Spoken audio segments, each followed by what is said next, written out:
Before we get started, I do want to mention something I don't mention in the video, and that is thank you to Sum 41 for sending me this album free digitally. So I was able to enjoy it because of them, and yeah, I highly appreciate it. Go show them love, and let's get on with the review.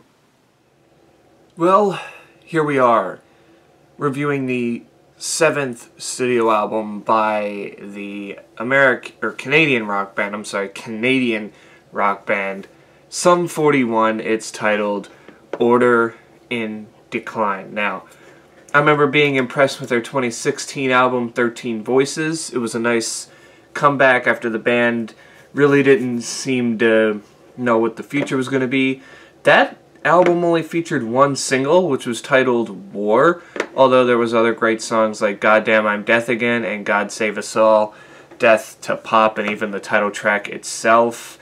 And now we get Order in Decline, which they say isn't really a political album, but some of it is, especially the song 45 of Matter of Time.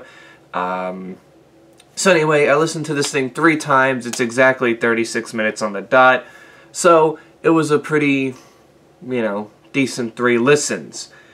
I didn't really dislike any songs, so we'll just get to the 2 that I thought were, decent as I hit my light.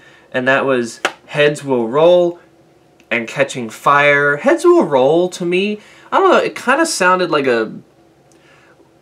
they were doing like this whole Green Day thing with the bass slap and whatever, like an older Green Day. And that's not what got to me. I just didn't find it as catchy as the other songs, or it's just inferior.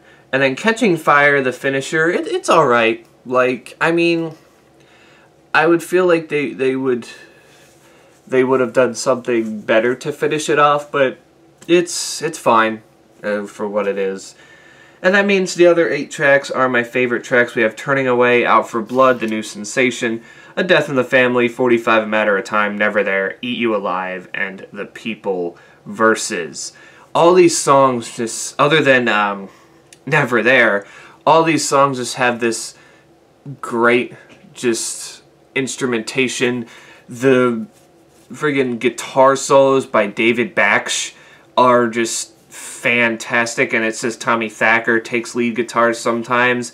It's 2019 and Sum 41's pulling out guitar riffs. At first they used to be this new metal skate punk band kind of thing, and now here they are just kind of, at this point in time, heavy metal, and just shredding like there is no tomorrow. Derek Whibley, his vocals have improved even more, and like I said, even a acoustic song like Never There, it is very, very emotional. I think it's about parents splitting, getting divorced, and how it affects the children. It's kind of like Blink-182 with their song Stay Together for the kids back in the day. But yeah, Sum 41, I guess all I gotta say is thanks for not giving in to the so-called Imagine Dragon that's hit all these bands that were like you at one point, like the Fall Out Boys, the Blink-182s. There's a lot of bands that have been hit with this. It seems like as the days go on, they're getting heavier and heavier, and that's not why I like this album per se. I know they've had their heavier songs back in the day, but they said that a lot of their early influences were also thrash metal, and they would throw tinges in there. Well, these past couple of albums, you can definitely hear that thrash metal just thrashing its way through and doing a good job. I'm not saying it is thrash metal, but just some of the solos that you hear and the riffs that you hear, you would be like, oh yeah, I've heard this on like a Megadeth record before. I've heard something like this on a Metallica record before. It's